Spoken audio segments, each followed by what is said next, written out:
Evangelio de Lucas, capítulo número 4, versículos 1 al 14. Jesús, lleno del Espíritu Santo, volvió del Jordán y fue llevado por el Espíritu al desierto por 40 días, y era tentado por el diablo, y no comió nada en aquellos días, pasados los cuales tuvo hambre.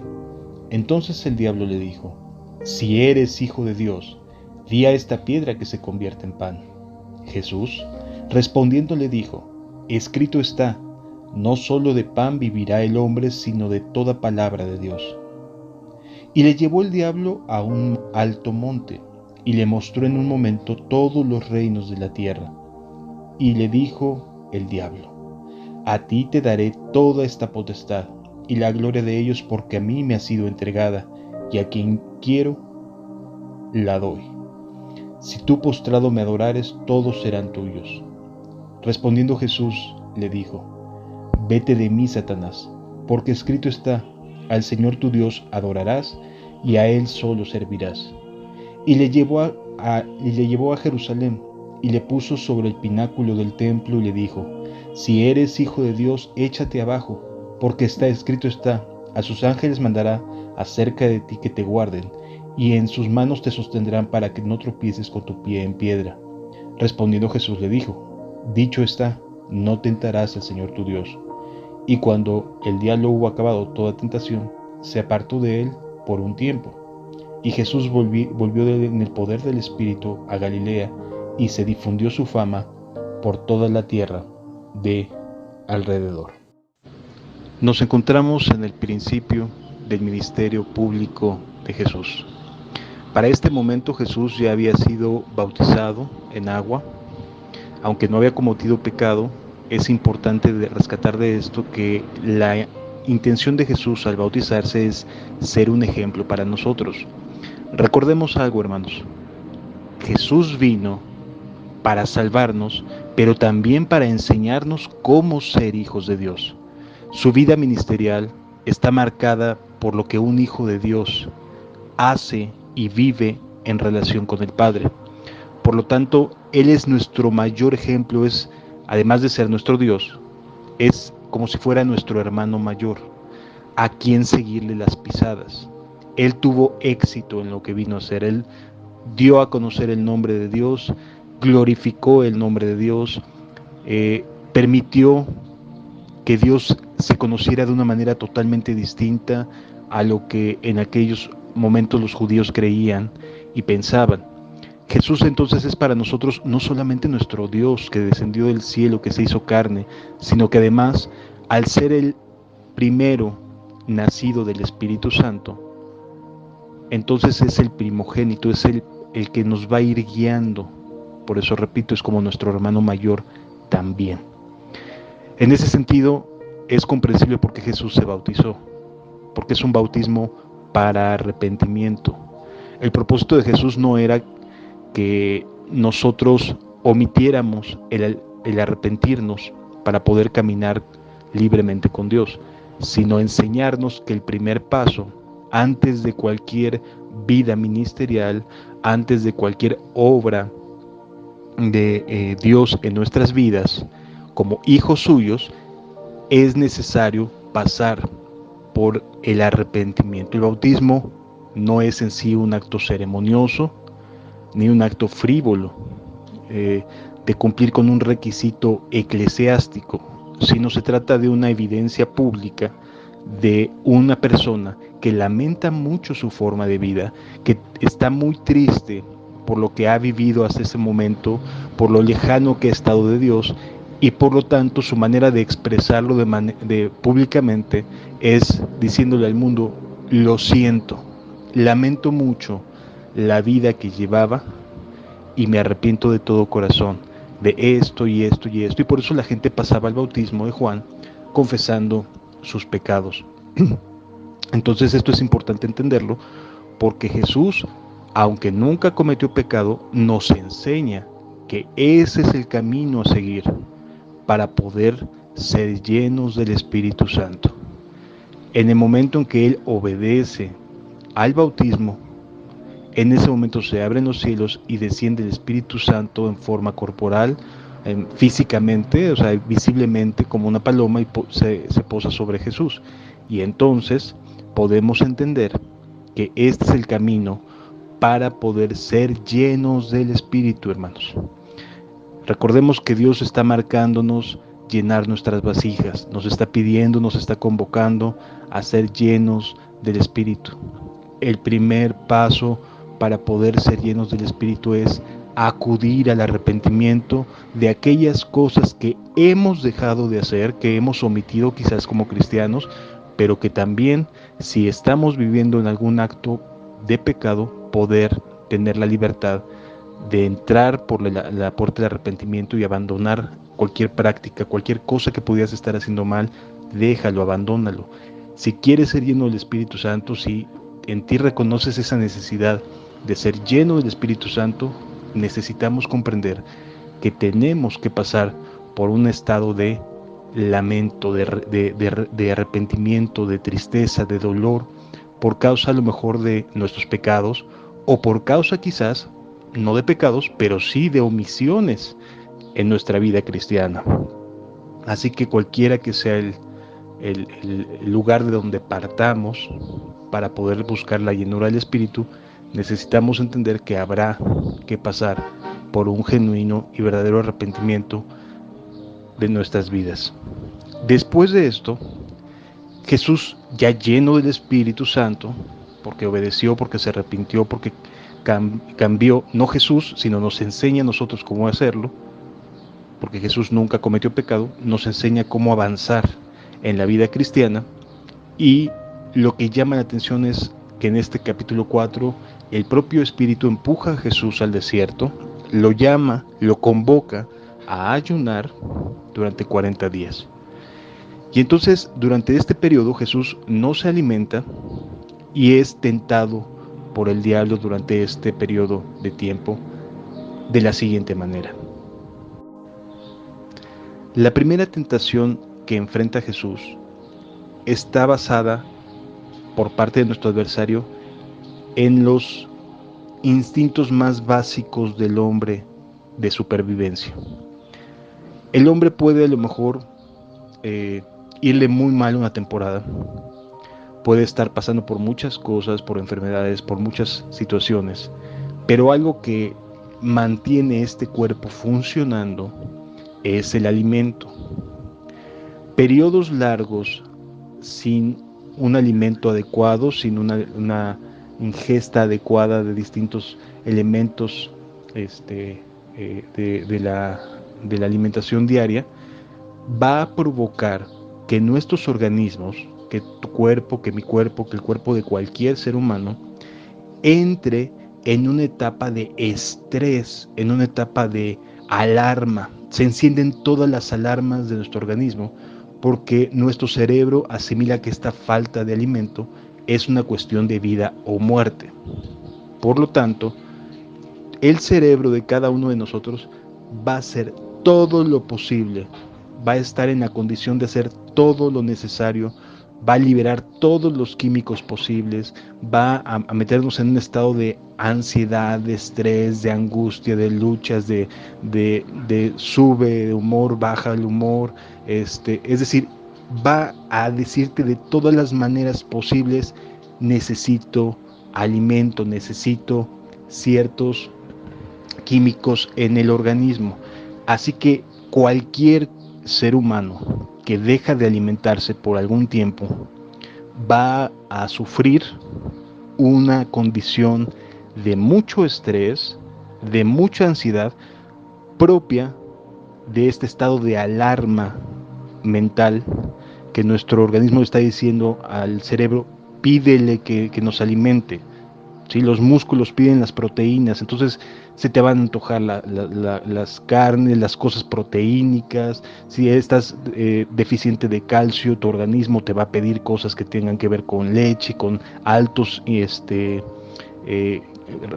alto registro de calcio. Es decir, va a ponerte en un estado de absoluta alarma. Es como la etapa más difícil para cualquier ser humano cuando deja de comer, deja de alimentarse. Y aquí Jesús se enfrenta a dejar de alimentarse durante 40 días. Esto puso la mente de nuestro Señor Jesucristo, como la de cualquier ser humano, en un estado de vulnerabilidad, de alarma, de riesgo. Todo su ser de Jesús le gritaba: necesitas alimentarte. Todo en ese momento a Jesús todo le parecía que tenía que ver con comida, porque así nos pasa. Nosotros, por las condiciones que sean laborales, circunstanciales, dejamos de alimentarnos en nuestros horarios, o sencillamente ni siquiera nos da tiempo de comer porque estábamos muy activos en algunas cosas, y seguramente en el momento de la adrenalina no tenemos hambre, pero espérate que bajen la cantidad de químico de la adrenalina en el organismo y el cuerpo de inmediato se encienden los focos rojos de alarma, de decir, estás falto de alimento. Y todo absolutamente te huele a comida. Pasas por cualquier lugar y se te antoja esto y se te antoja, o sea, tu organismo te está mandando todo el tiempo señales, todo el tiempo advertencias de que necesitas comer, ¿sí? Y hasta lo que no te gustaba se te antoja. Hasta huele sabroso aquello que ni siquiera tenías idea o más bien rechazabas en otro contexto. Pero como en ese momento está haciendo falta la comida, ni te acuerdas de que no te gustaba. Te huele rico aquello que a lo mejor antes te detestabas o no te pasaba la comida por el olor o por el sabor. Entonces, es un momento de mucho estrés y se necesita mucho dominio propio para mantener un estado de prioridad en relación al momento de alimento. Entonces Jesús estaba pasando por un momento en el cual cualquiera de nosotros deja de ver a Dios como lo más importante y pasa la alimentación a ser la prioridad por la cual trabajar, por la cual dar la vida, por la cual tener alguna actividad. Es decir, que para cualquier ser humano la falta de alimento representa eh, el elemento más básico de supervivencia. Por lo tanto, se necesita dominio propio, se necesita estar lleno del Espíritu Santo para poder tener periodos en los cuales aquellas cosas a las que estamos acostumbrados a vivir, a desarrollar, a tener, en este caso de alimentos, necesita tiempo y necesita estar lleno del Espíritu Santo una persona para que pueda gobernar los instintos más básicos de la vida humana. Por ello, la invitación es que si nos vamos a llenar del Espíritu Santo, necesitamos aprender a tener algo que se llama dominio propio, a tener algo que se llama priorizar, porque la respuesta de Jesús es: no solo de pan vive el hombre. Es decir, el diablo llega y le dice: oye, di a esta piedra que se convierta en pan. El pan era la base de alimentación de los judíos, era lo más elemental, aquello a lo cual no faltaba en la casa de ningún judío, el pan. Por lo tanto, es como para los mexicanos decir la tortilla, quizás para los argentinos decir alguna pasta, ¿no? Es decir, son como elementos fundamentales que se encuentran en la dieta básica de cualquier sociedad. Para los judíos el pan era la base de su alimentación. En cada sentada que había, cada vez que se sentaban a alimentarse, tenía que haber pan. Así que el diablo lo invita no a una comida exótica, no, al más elemental de los recursos que tienen los judíos para alimentarse, el pan. La respuesta de Jesús es muy clara: no solo de pan vivirá, no solo de pan vive el hombre. Entonces, ¿cómo responde Jesús ante una oportunidad o ante una tentación a romper su ayuno? Porque de eso se trataba. El diablo no quería otra cosa sino que Jesús dejara de tener a Dios en primer lugar. Ojo con lo que estoy diciendo, amados. Cualquier cosa, aunque parezca lo más elemental, básico ilícito, o sea, que permitido, que podamos tener, Si éste ocupa el primer lugar en nuestras vidas, si lo colocamos por encima de nuestra búsqueda de Dios, vamos a ser desaprobados delante de los ojos de Dios. Si tú tienes ganas de buscar a Dios, me alegra mucho, pero tienes que entender que buscar a Dios es que todo va a girar en torno a Dios. Todo va a girar en torno a tu búsqueda de Dios. Si anhelas la vida cristiana, todo tiene que girar en torno a esta búsqueda. Es decir, se tiene que priorizar la búsqueda de Dios. Por eso nos metió en nuestras casas hoy en día. Para que podamos priorizar, nos facilitó las cosas. Así que por favor, démosle prioridad a la búsqueda de una vida, de una comunión con Dios. Es bien importante entender esto, hermanos. Jesús le contestó, no solo de pan vivirá el hombre. Qué claro es Jesús. A ver, lo realmente importante no es que yo tenga hambre, sino que yo esté en una relación verdadera con Dios. Es lo que le está contestando Jesús al adversario. No solo de pan vivir el hombre. Esto de vivir de pan sí lo acepto, no, pero no solo es esto. Tengo que encontrar respuestas, tengo que encontrarme con Dios, tengo que encontrar lo que Dios desea para mi vida. Así que, amado, si quieres realmente cambiar tu manera de, tu dinamismo de cristiano o como cristiana, lo que necesitas urgentemente es colocar a Dios como tu prioridad. Este es un llamado de parte del Espíritu a que tú pongas a Dios por encima de todas las cosas. La siguiente tentación es muy importante entenderla. A ver, esta siguiente tentación, Jesús es llevado a un monte alto y le ponen delante todos los reinos y Satán le dice, todo esto te daré porque a mí me fue entregado si postrado me adorares. Cuando yo leía esta porción de la escritura, le preguntaba a Dios, ¿por qué algo que te pertenece, porque está escrito mía es la tierra y su plenitud, por qué resulta algo tentador que el diablo te hubiera ofrecido algo que es tuyo, que te pertenece, Señor?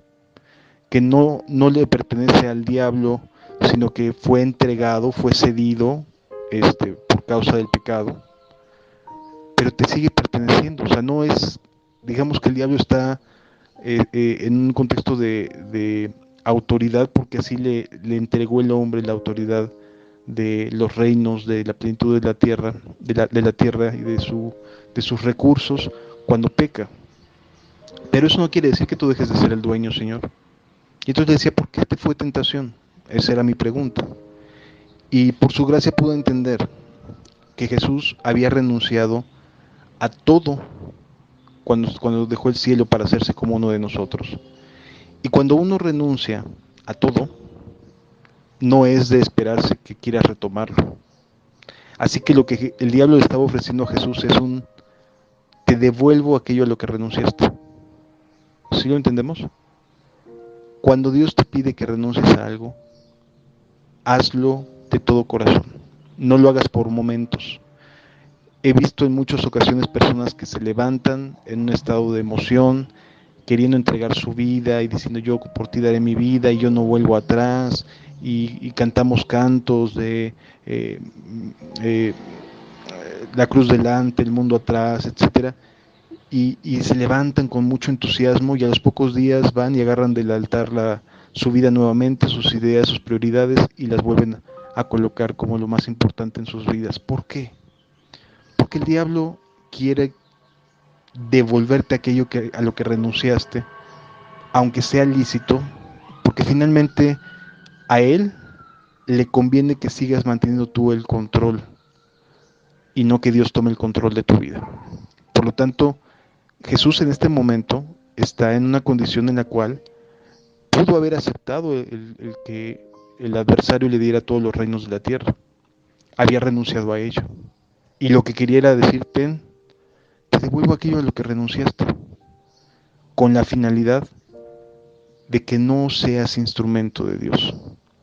Amado, amada, cuando renuncias, no es porque lo vas a volver a tomar. tampoco te hagas a la idea que después lo vas a obtener. Anula la esperanza de que vas a volver a tener aquello de lo que renuncias. Porque si no lo haces así, el diablo te va a poner el reino y la autoridad y toda la gloria de ellos. ¿A cambio de qué? De que lo adores. Es decir, de que no permitas que Dios tome el control de tu vida.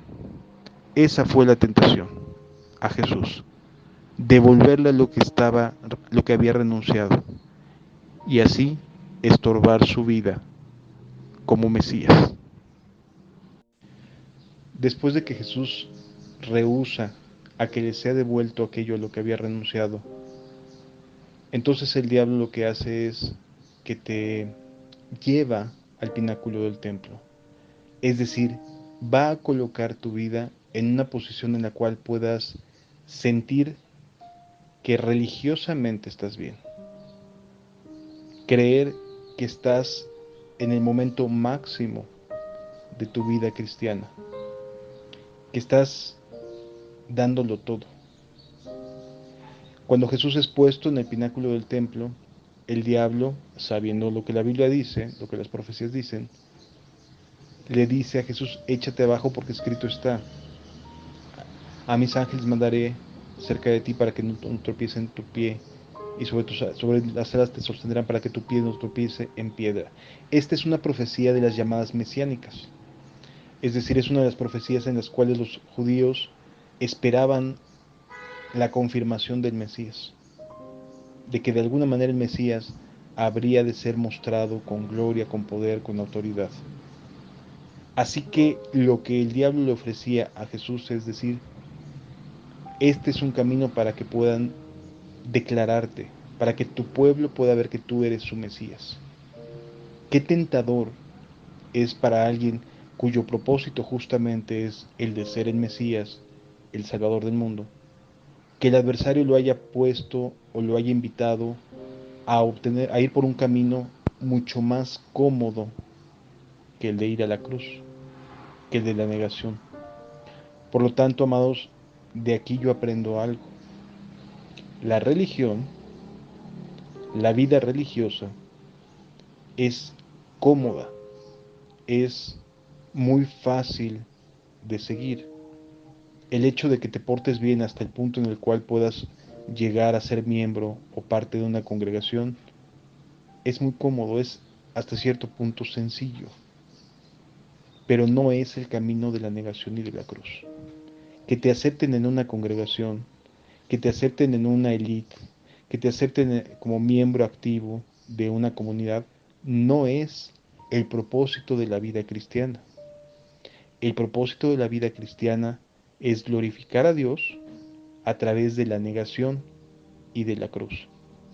Si no entendemos que el propósito que Dios quiere para ti y para mí es el de ya llevarle gloria a su nombre por medio de las acciones de su poder y no de nuestra capacidad, entonces no hemos entendido nada de la fe. La vida cristiana, hermano, es un camino que nos lleva por un lugar muy angosto para poder caminar con Cristo. Y la comodidad de una amplia mayoría de cristianos es lo que gobierna sus decisiones en torno a la fe. Si me conviene lo hago, si no me conviene no lo hago. El cristiano que dice: no me conviene hacerlo, pero Dios me pide hacerlo. Y lo voy a hacer. Y lo pone por obra. Entonces entendamos, Jesús fue tentado en este momento porque se le estaba ofreciendo una oportunidad de una vida distinta, desde el punto de vista de fe, de creencia. Una vida donde Él fuera aceptado como el Mesías, como el Salvador del mundo. Imagínate el tamaño del ofrecimiento. Y entonces Jesús le contesta al diablo: no tentarás al Señor tu Dios. O sea, no voy a hacer algo que no me quede claro que proviene de parte de Dios. Así que, hermanos, Aprendamos de esto para no caer en los mismos errores que Satanás ofreció a Jesús que él incurriera. Gracias a Dios que Jesús no pecó, se mantuvo fiel hasta el final. Para concluir, el versículo 14 solamente nos enseña que después de que fue tentado, de que concluyó esta parte, dice que el diablo le dejó por algún tiempo, pero regresó. El diablo no se va a quedar tranquilo viendo cómo creces y cómo crece la vida cristiana, el reino de los cielos en tu vida. A lo mejor pasaste una, a lo mejor caíste. Levántate y sigue, porque vendrá otra. Habrá muchas oportunidades por las cuales el diablo va a intentar detenernos. No lo permitamos, hermanos. No lo permitamos. El diablo va a regresar a tentarte una y otra vez. Pasados algún tiempo, eso sí. Dios nos da la oportunidad de disfrutar, de crecer, de avanzar en el reino de los cielos, y después vendrá otra tentación. Y amados, cuando Él terminó toda esta tentación, dice que regresó en el poder del Espíritu Santo. Estaba listo para el ministerio. Si logramos vencer nuestras tentaciones, si logramos renunciar, si logramos vivir exclusivamente para Dios, pensando en Él, poniéndolo a Él como prioridad, renunciando a lo que nos pide renunciar, no buscando caminos alternos más fáciles para la fe cristiana, entonces estaremos listos para regresar en el poder del Espíritu Santo. Y ese es mi anhelo, regresar de esta cuarentena en el poder del Espíritu Santo. Que Dios te bendiga.